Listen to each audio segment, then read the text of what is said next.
Thank you very much, Brother Edward. Assalamu alaikum wa rahmatullahi wa barakatuh. Wa alaikum assalam. Bismillah, alhamdulillah, wa salatu wa salamu ala Sayyidina Muhammadin Rasulillah. Rabbi shrah li sadri wa yassir li amri wa hlul uqdatan min lisani yafqahu qawli. First of all, let me thank ICNA-MAS on this wonderful, wonderful convention that brings us all together as brothers and sisters. Alhamdulillah, this is the first time I'm able to bring my entire family to see members of their larger ummah. So I pray to Allah subhanahu wa ta'ala that He blesses them and guides your children as well to what is right. I also want to thank CAIR National and CAIR New Jersey for the phenomenal work that they do in terms of protecting our civil liberties. And I urge you that you support them before you ever need them, because one way or another, each one of us is probably going to need them. I've never thought, after all that I have done and show of dedication, that I would need them, but I have my name, my ethnicity, my religion qualifies me to be someone that our government needs to watch for. And that is very disturbing when we have one of the best constitutions on the face of the earth that protects civil liberties and protects and guarantees a due process, which is what we're looking for here. So allow me to share with you my background before I go into my experience and why I think the watch list is troublesome. My family and I fled Syria in 1980 when the first uprising against Assad, the father, happened. We went to Saudi Arabia, where we stayed for 11 years. Then we came to the United States in 1991. I was taught right by my parents, and that is to give back where you are blessed. And the United States have given us tremendous opportunities. Prospect Park, which is the town we have settled in since we came to the United States, opened its arms to immigrants. So I decided I want to give back because that's how I was taught. So I started as a volunteer in the local hospital. About 2 years after we came to the United States, in 1994, I joined the local volunteer fire department because I also wanted to give back, and I stayed on for 14 years. And one thing led to another, and I got involved in politics. I became a citizen in April of 2000. I ran for office in April of 2001. And alhamdulillah, 2001, despite the fact that it was a bad year for Muslims based on stereotypes and based on those who have committed a heinous crime against our nation, alhamdulillah, I was able to win the election. And that is because I was engaged in my local community. My activism was strong enough to allow me to win over the stereotypes. And that's where people are disturbed now about what's going on with the disinvitation to the White House and now the multiple stops at airports. Now it's making sense. Because in 2019, as I was heading to Turkey, we experienced issues at the airport that caused us to miss our flight. We flew the next day, and when we came back, I had a stop, and I'll go over it shortly. But since 2001, a year about 2000, 2001, I went into education and I have been working as an educator since then. I ran for office successfully, and I've been winning elections ever since because I think we've served our community very well, and we get re-elected over and over, and my team gets re-elected. But then come 2011, and the Arab Spring starts. And now I feel that I need to give back to my brothers and sisters in Syria as well.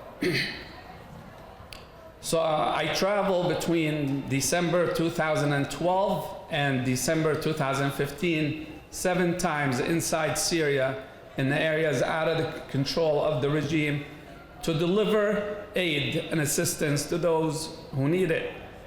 Those who are being bombarded by the Syrian regime with barrel bombs, indiscriminate barrel bombs, those who are being targeted by Russia through very strong weapons, bunker buster weapons, targeting hospitals, schools, masajid.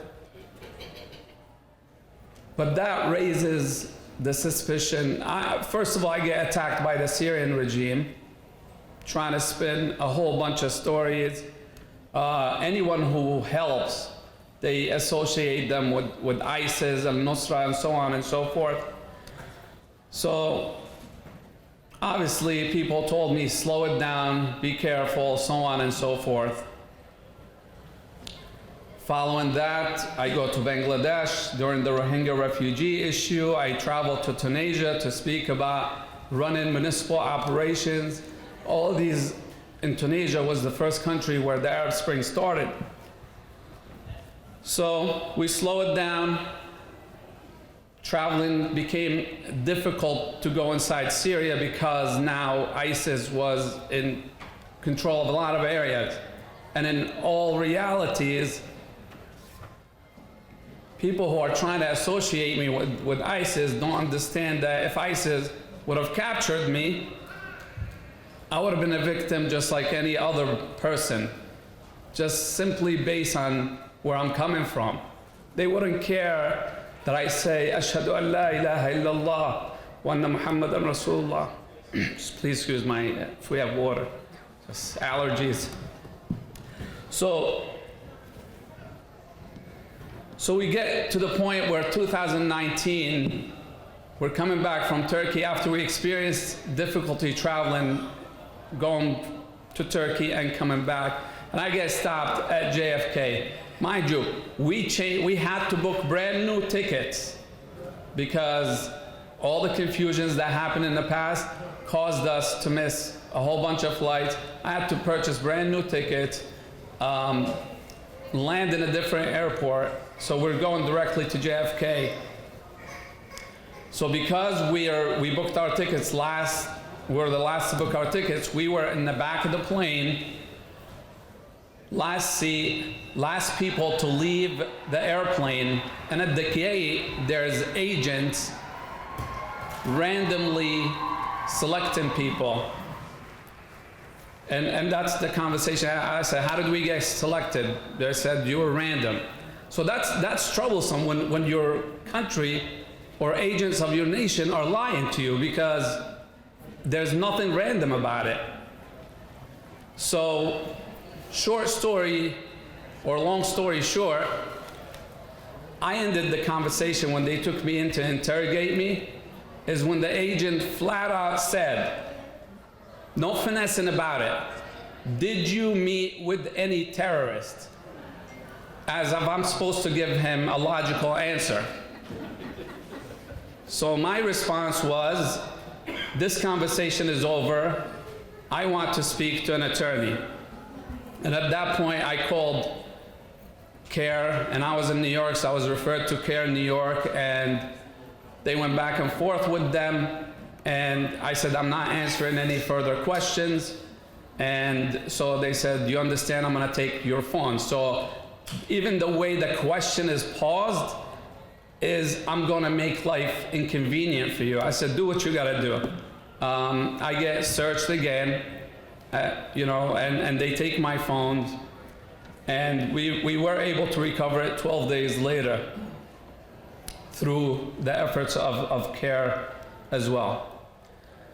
Since that time, every time, I've never traveled internationally since then, but every time I travel locally, three things would happen to me, like clockwork, or anyone who's with me. We don't get our boarding passes electronically like the way you would get it over your email. We would have to go to the airport, stand at the counter. It takes sometimes half an hour, sometimes up to an hour. The agent at the ticket counter has to speak to someone from Homeland Security. Whole bunch of questions. Do they have any weapons? Asking me what I do, so on and so forth. We end up getting our boarding passes, paper boarding passes, with the quadruple S on it.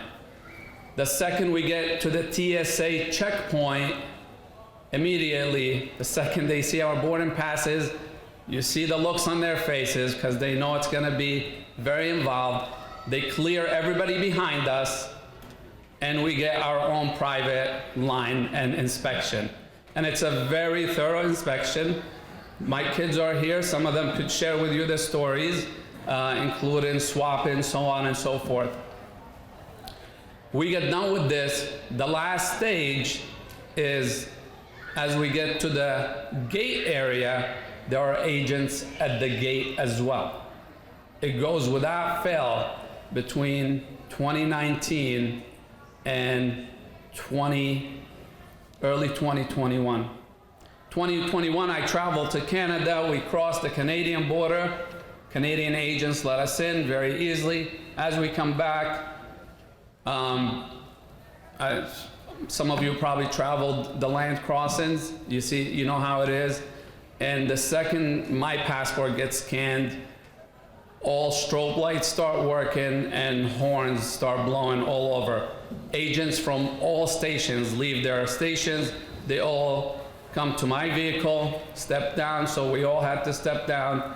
This time, they were a little more compassionate, and they held me in a plexiglass room for my children to watch me for about 3-4 hours and ask me why we can't come to you.